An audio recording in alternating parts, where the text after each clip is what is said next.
Hello friends, तो स्वागत है आपका हमारे इस मिनी व्लॉग में। तो यहाँ पर ये ब्रश कपड़े धोने का रसोई लेके आई हूँ बाज़ार में से। और यहाँ पर मैं बना रही हूँ संतरा का जूस, क्योंकि आज आई से बोली मम्मी आज मुझे चाय नहीं पीनी है, तो इन दोनों के लिए बना रही हूँ यहाँ पर मैं जूस।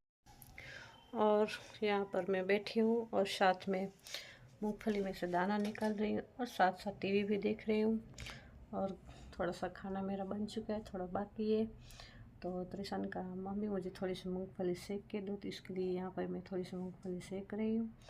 और मैं और त्रिशा गए थे बाज़ार में, तो कपड़े लेके आई हूँ। ये मैं आयुषी के लेके आई हूँ पर्पल कलर के, देखो बहुत ही प्यारा है।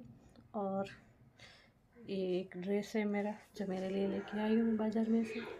और यहाँ पर आयुषी आ गई ट्यूशन में से, तो बहुत खुश हो रही है, बहुत ही खुश हो रही है। तो फिर मिलेंगे ऐसे ही दूसरे व्लॉग में, तब तक के लिए बाय, जय श्री कृष्ण।